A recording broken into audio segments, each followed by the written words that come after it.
మిమ్మల్ని విహారీ గారు. రండి వెళ్దాం.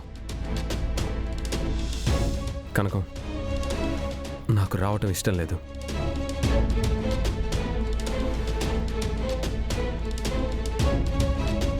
అలా అనకూడదు విహారీ గారు. రండి. నేను సహస్ర పక్కన కళ్యాణంలో కూర్చోవాలని నాకు తెలుసు కనకం. అది ఇష్టం లేకే నేను ఇక్కడున్నాను. విహారీ గారు, అక్కడ మీకోసం అందరూ ఎదురు చూస్తున్నారు. ఏది ఏమైనా మీరు సహస్రమ్మ పక్కన కూర్చుని కళ్యాణం జరిపించాలి. దయచేసి రండి విహారీ గారు.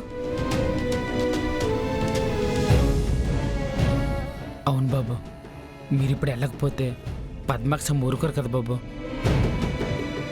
అక్కడ పద్మాక్షమ్మ యమునమ్మని మీ విషయంలో మాట జారబోతుంటే నేను పద్మాక్షమ్మని ఆపి మిమ్మల్ని తీసుకువెళ్దామని మీ దగ్గరికి వచ్చాను విహారీ గారు. మీరిప్పుడు రాకపోతే చాలా పెద్ద గొడవ జరుగుతుంది.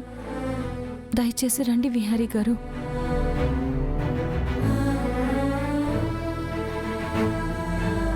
ఒక నిజం దాయటం వల్ల వచ్చే పర్యవసానాలు ఇవి. మనసు చంపుకున్న మనిషిలా వెళ్ళాలి. జీవస్యం వల్ల జరిగేది చూడాలి.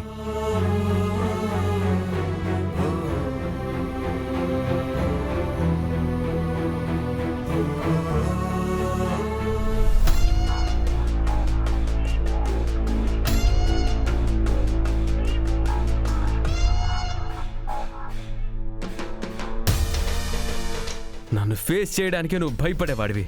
నువ్వు పిరికొడివిరా. నీకెందుకురా, మేమేం చేసుకుంటే. రై చాలరా, ఇంతటితో నీ ఆటలు ఆపేయి. నేను నిన్ను వదిలేస్తాను. నీ విషయంలో మాత్రం నీ గురించి తెలుసుకుంటాను. నువ్వెక్కడున్నా నేను వెతుక్కుంటూ వస్తాను. నా చేతులతో నిన్ను చంపేసి నేను మొదటి తప్పు చేస్తాను. ఖచ్చితంగా విహారీ ఏదో దాస్తున్నాడు. వాడేం దాస్తున్నాడో నాకు తెలిస్తే దాన్ని నాకు అడ్వాంటేజ్గా చేసుకోవచ్చు. విహారీ గాడి రూమ్ వెతికితే ఇంకేదైనా క్లూ గాని సాక్ష్యాలు గాని దొరకొచ్చు.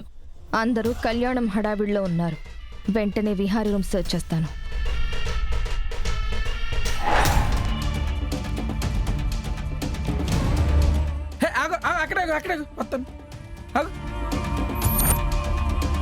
ఎవరన్నా మీరు? ఎవరు కావాలి? లోపల పూజ జరుగుతుందని మా సార్ పూలు పంపించారన్నా. అలాగట్టు రాకూడదన్నా. పూలు అక్కడ పెట్టి మీరు వెళ్ళనన్నా. మరి పూలు నేను తీసుకెళ్తానన్నా, నువ్వు ముందేళ్ళు. సరే అన్న. ఎవరు పడితే లోపలికి వచ్చేస్తారు.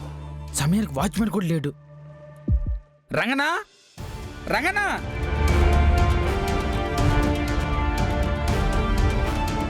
ఏంటి పండు, ఏమైంది? ఎవరు పడితే లోపలికి వచ్చేస్తున్నారు రంగన్న. ఎందుకు నువ్వెట్ చేస్తావు? లోపల పూజ జరుగుతుంటే ఆ పనులు చూస్తున్నాను. ఆ పనులు నేను చూస్తాను, కానీ కొత్త వాళ్ళు ఎవరు లోపల రావద్దని ఎహర్బాబు ఆర్డర్ ఇచ్చినారు.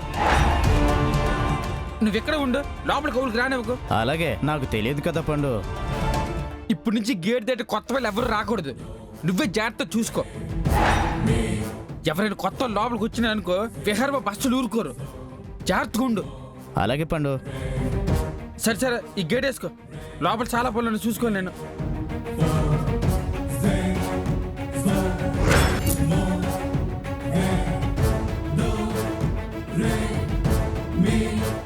విహారీ గాడు ఎలర్ట్ అయ్యాడు.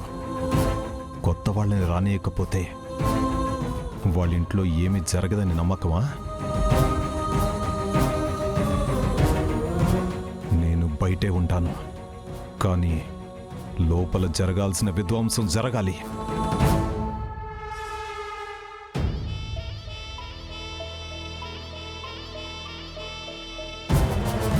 నేను బయటే ఉండి లోపల వాణ్ణి బెంబేలెత్తిస్తాను.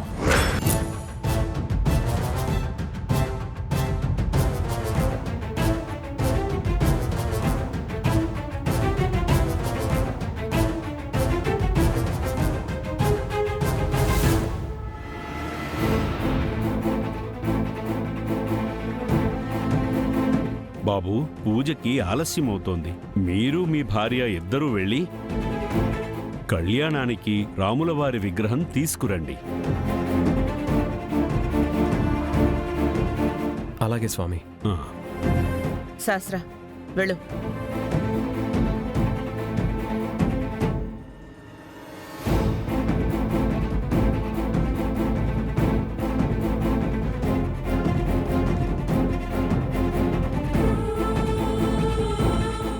సీతమ్మ వారి విగ్రహం తీసుకురావాల్సింది నువ్వు కదా లక్ష్మి.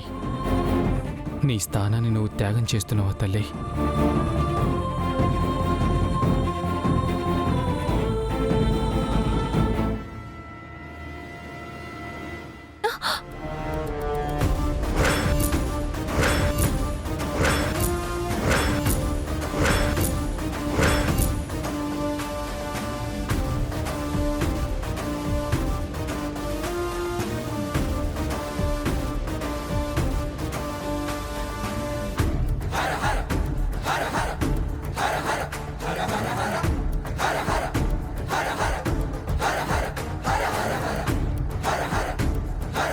అమ్మా, సమయం మించిపోతోంది.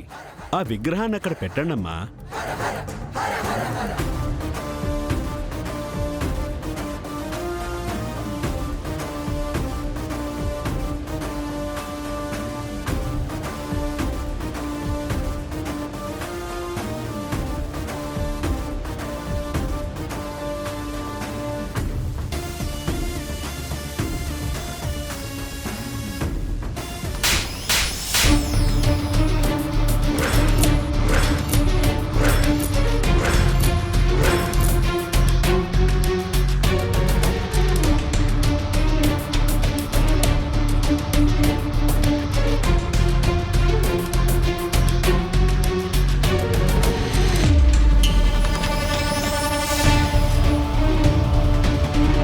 నీకేం అర్హత ఉందనే ఆ విగ్రహాన్ని పట్టుకున్నావు?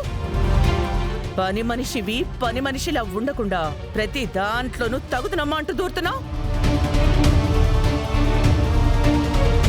నీ వల్ల ఈ ఇంట్లో ఏ శుభకార్యం కూడా మంచిగా జరగడం లేదు.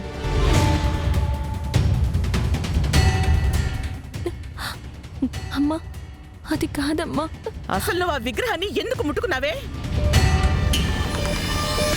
అత్తయ్య, తనేమన్నా విగ్రహం కావాలని పట్టుకుందా? సహస్ర కాలు జారి పడబోతుంటే లక్ష్మి విగ్రహం పట్టుకుంది. గురువుగారు సమయం మించిపోతుందంటే లక్ష్మి వచ్చే కదా విగ్రహం పెట్టింది. తనేమీ కావాలని సహస్రాన్ని పడేయలేదు కదా. ఎందుకు మీరు ప్రతిదానికి తన్నంటుంటారు? అమ్మా, కళ్యాణ ఘడియలు మించిపోతున్నాయి. ఈలోపు పూజ మొదలు పెట్టాలి. పూజా కార్యక్రమం గురించి ఆలోచించండి. స్వామివారి కళ్యాణం చెయ్యాలి. భార్యాభర్తలు కూర్చోండి. అమ్మ సహస్ర, నువ్వు కూడా వెళ్ళి కూర్చోమ్మా.